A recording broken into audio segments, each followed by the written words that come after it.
Hello, welcome to another edition of the fifth quarter. We're here today to talk about the Steelers win over the Washington Redskins this past Sunday. As you can see from today's copy of the Herald-Standard, the Steelers wore their throwback jerseys.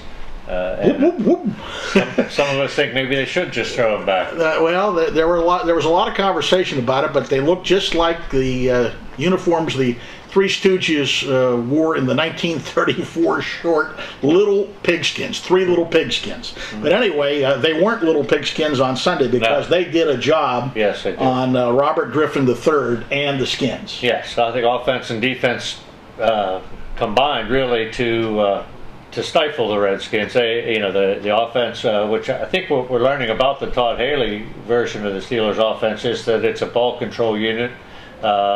They've held the ball longer than their opponent. They lead the league in time of possession. Well, they had a 7-minute advantage over the Redskins on Sunday, and Ben referred to it as dink and dunk, but it looked pretty effective, and they got a lot of people involved, and Jonathan Dwyer once again. I think the biggest factor, though, is this offensive line starting to come along a little bit, Mike. Yes. Oh, yeah. Yeah, they're coming right along. Yeah, I think they're doing a good job.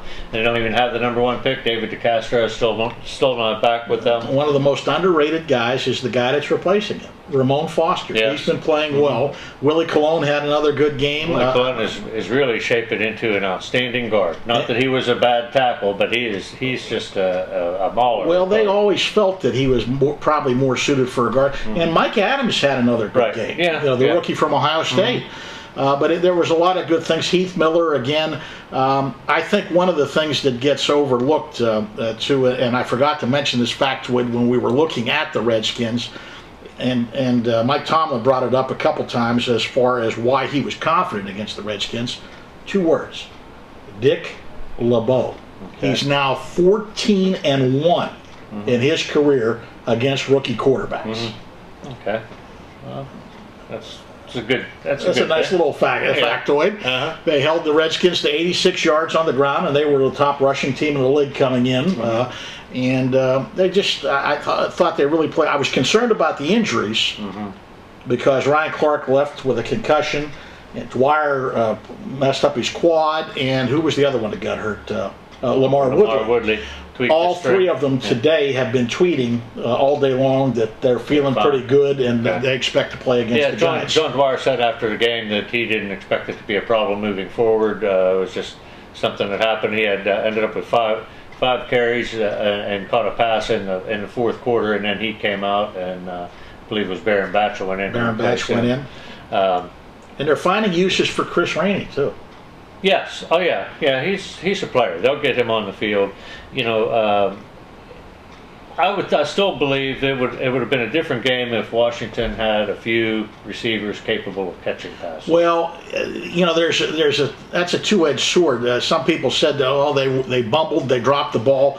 Other people I've talked to have said that they had the yips too. If you talk to Craig Wolfley and those guys, Wolfley was down on the field. He says they were looking over their shoulder for Ryan Clark and some of those guys, and they dropped a couple of passes they should have had. It may be a combination of both. 2 touchdowns dropped on the same drive.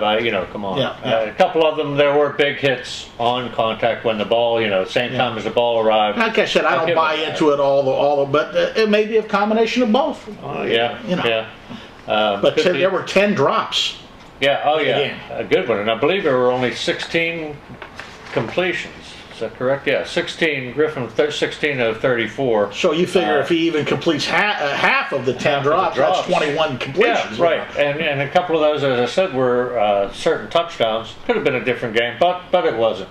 Offensively, the Steelers, their time of possession didn't look overwhelming in the final stats, but their drives, their scoring drives, they take 7:05 on their first drive, 5:16 on another drive, a couple of 3 minutes on a field goal, 6:39 on a touchdown drive, and they got the touchdowns Realistically, I guess by three tight ends, really, because Will Johnson is a fullback kind of disguised as a... Yeah, you had even forgotten Leonard Pope was on the team. Yeah, Leonard Booth, yeah.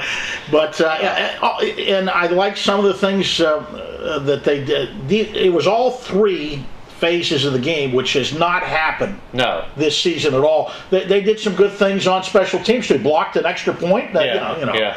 They did have the penalty on the punt return that brought back a touchdown, and I know Mike Tomlin was not very pleased with not Emmanuel Sanders, the other guy. Who's the return guy that took the punt back? I can't think of him. Antonio Brown. Antonio Brown. Yeah. By walking backwards into the end zone, did not make the coach very happy. He said post game that he didn't see it, but he said it's kind of not what we do. I'm sure Antonio will hear about that then. He'll make a point of that in film review, I'm sure. But all of a sudden, a season that was sort of on the brink, so to speak, they're now only one game behind Baltimore because Baltimore was idle, and they made up a game on this. So they're right back in the thick of things. The real test, though, is probably coming up this next Sunday at the defending Super Bowl champion New York Giants, the New York Football Giants. And that will be our next edition of the fifth quarter. We'll talk about Eli Manning and the New York Giants. Yes, we will do that next time. Thanks for tuning in this time. Have a good day.